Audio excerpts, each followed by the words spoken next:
Black fund, black fund, black fund. নমস্কার, আমি Sujoy Roychowdhury. Black fund অনুষ্ঠানে আপনাদের স্বাগত।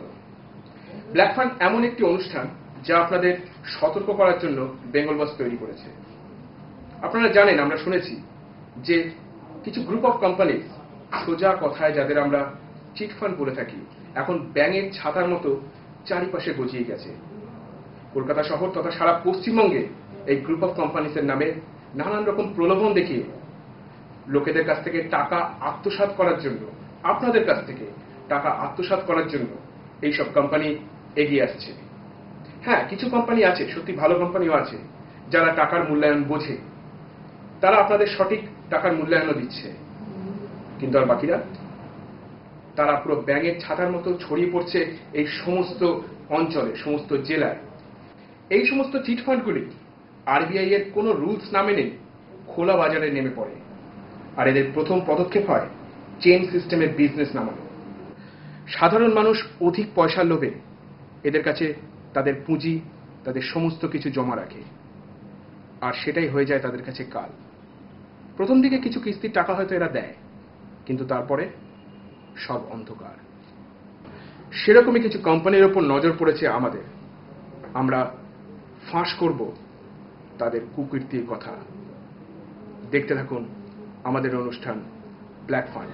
রাজ্য জুড়ে গজিয়ে ওঠা চিট ফান্ডগুলির বিরুদ্ধে এবার ক্রমশ সক্রিয় হচ্ছে কেন্দ্র। খেটে খাওয়া গরিব মানুষকে কয়েক বছরের মধ্যে দ্বিগুণ অর্থের প্রলোভনের ফাঁদে ফেলে কয়েকশো কোটি টাকা নিয়ে চম্পট দেওয়ার ঘটনা আকছাড় করে যাচ্ছে এইসব সংস্থাগুলি। আর এর জেরে উজাড় হচ্ছেন বহু পরিবার। নিয়ম বহির্ভূত নানা ধরনের ক্রিয়াকলাপে এবার কি তবে ইতি পড়তে চলেছে? এই প্রশ্নই ঘুরপাক খাচ্ছে সকলের মধ্যে।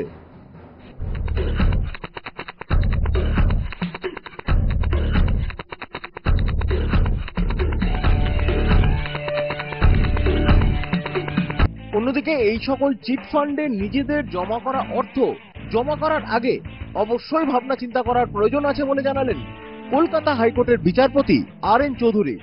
বললেন, এ ব্যাপারে সবার আগে সক্রিয় ভূমিকা পালন করার দরকার রাজ্য প্রশাসনের, পাশাপাশি গ্রাহকদেরও সাবধানতা অবলম্বন করা উচিত বলে মনে করেন তিনি। আর কোনো কেউ যদি এই সকল সংস্থায় টাকা রেখে বিপদে পড়েন, তবে অবশ্যই আর.এন. চৌধুরীর সঙ্গে যোগাযোগ করলে তিনি সাহায্যের জন্য এগিয়ে আসবেন বলে জানিয়েছেন। প্রথমেই আমাদের ভেবে দেখতে হবে যে স্বল্প সময়ে অধিক সুদ যখন দিতে আসছে, সেটা স্বাভাবিক কিনা। কিছুতেই সেটা হতে পারে না। আমাদের ভারতবর্ষে যা নিয়ম আছে, সেই নিয়ম অনুযায়ী যে সুদটা আমি আর্ন করতে পারবো, সেই সুদটার তার কিছু অংশ আমি বিতরণ করতে পারবো।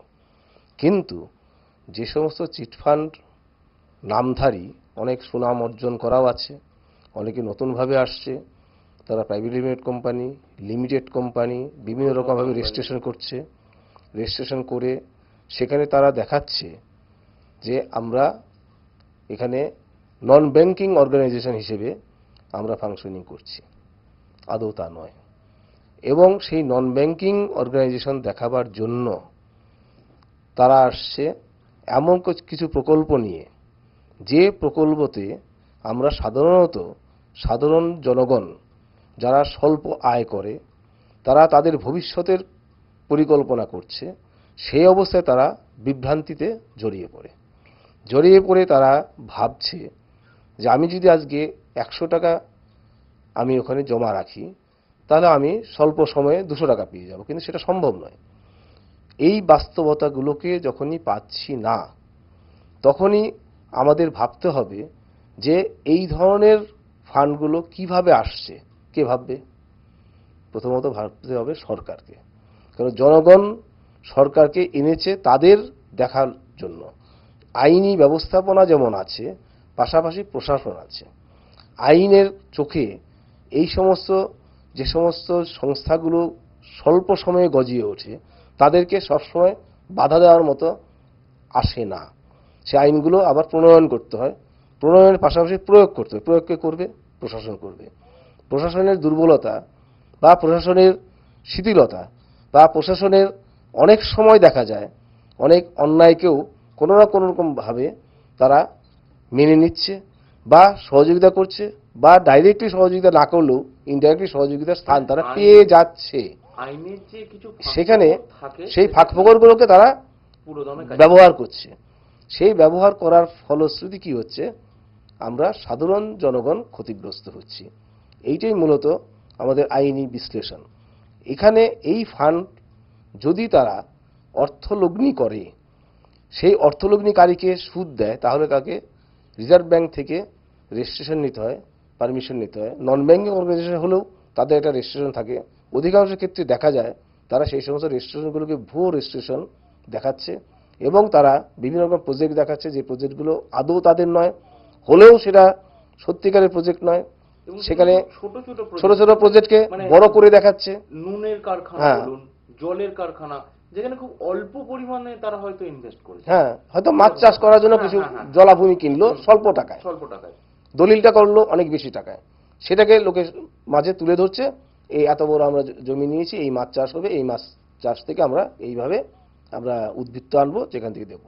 সরকারি মহলের ধারণা এ রাজ্যের গ্রামগুলিতে ব্যাংকের সংখ্যা হাতে গোনা, তাই গ্রাম অনুপাতে ব্যাংক কম হওয়াতে সেখানকার মানুষের মধ্যে খুব সহজেই ঢুকে পড়ছে এইসব চিট ফান্ড বা গ্রুপ অফ কোম্পানিগুলি।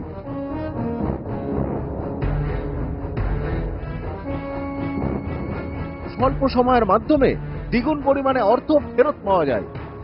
যারা নিজেদের উপার্জিত অর্থ রাখতে ব্যাংকেই যেতে চান না, তাদের কাছে খুব সহজেই নিজেদের কোম্পানির প্রোফাইল বোঝানো সম্ভব হয়ে যাচ্ছে।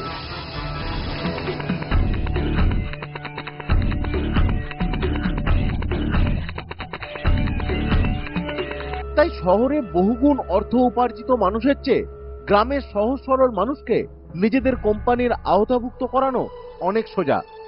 এক মুঠো ভাত খেয়ে যারা কিছুটা সঞ্চয় নিজেদের ছেলে মেয়ে বা পরিবারের জন্য করে রাখতে চান, তাদের সাবধান করতেই বেঙ্গল ওয়াচের এই সমাজ সচেতনতামূলক অনুষ্ঠান।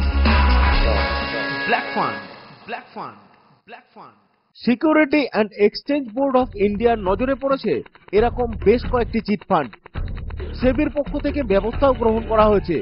পাশাপাশি রাজ্যের বেশ কয়েকটি চিট ফান্ডের বিরুদ্ধে যে কোনো দিন ব্যবস্থা গ্রহণ করা হতে পারে বলেও সূত্রের খবর। এছাড়াও এইসব সংস্থাগুলির বিরুদ্ধে এবার কড়া হাতে ব্যবস্থা নিতে রাজ্য পুলিশকেও সক্রিয় করা হচ্ছে। প্রয়োজনে এবার থেকে যাতে রাজ্য পুলিশ এইসব চিট ফান্ডের বিরুদ্ধে ব্যবস্থা গ্রহণ করতে পারে, সেদিকেও নজর রাখা হচ্ছে। পাশাপাশি রাজ্যের সব থানায় ওসিদের নিয়ে একটি ট্রেনিং ক্যাম্পও করা হতে পারে বলে সূত্রের খবর। আর প্রশাসন সক্রিয় না হলে যে বড় বিপদের আশঙ্কা ঘুরপাক খাচ্ছে, সে কথা এতদিনে পরিষ্কার হয়ে গেছে। কারণ এইসব কোম্পানিগুলি মানি মার্কেটিং এর জায়গায় এখন চিট ফান্ড নামেই বেশি পরিচিত সাধারণের কাছে।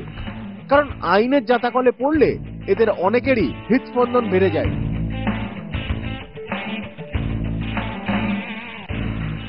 প্রথমত, আরবিআই এর অনুমতি ছাড়া কোনো সংস্থাই এইভাবে জনসাধারণের কাছ থেকে টাকা তুলতে পারে না। অন্যদিকে সেবিরও রয়েছে বেশ কিছু নিয়ম কানুন, যা পরোক্ষে বা প্রত্যক্ষভাবে জড়িয়ে আছে। তাছাড়াও ভিন রাজ্য থেকে লাইসেন্স নিয়ে এ রাজ্যে টাকা তোলার পেছনেও রয়েছে নানা ধরনের কারসাজি। মানে মুম্বাই, গুজরাট বা দেশের অন্য কোনো রাজ্যের লাইসেন্স নিয়ে এ রাজ্য থেকে টাকা তুলে চম্পট দিলে ধরেই নিতে হবে আপনার টাকা গেল। কারণ সেক্ষেত্রে সেই সংস্থার বিরুদ্ধে ব্যবস্থা গ্রহণ করতে গেলে আপনাকে সেই রাজ্যের উচ্চ আদালতে গিয়ে ব্যবস্থা গ্রহণ করতে হবে, যা একজন সাধারণ মানুষের কাছে রাতের আকাশে সূর্য দেখার সমান। তাই দেখুন, ভাবুন ও চিন্তা করুন, তারপর যা করার সেটা করুন।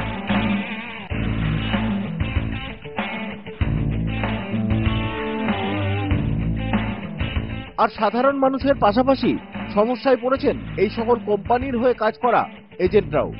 কারণ কোম্পানির হর্তাকর্তা বিধাতারা গা ঢাকা দিলেও জনতার রোষের মুখে পড়তে হচ্ছে এইসব এজেন্টদের। আর এরকমই এক ঘটনার শিকার হয়েছেন এক যুবক। বিট নামে এক চিট ফান্ড সংস্থার অধীনে কাজ শুরু করার সময় তাকে বলা হয় প্রত্যেক মাসে কমপক্ষে নির্দিষ্ট পরিমাণে একটি অর্থ তাকে তুলে আনতে হবে। সেভাবেই কাজ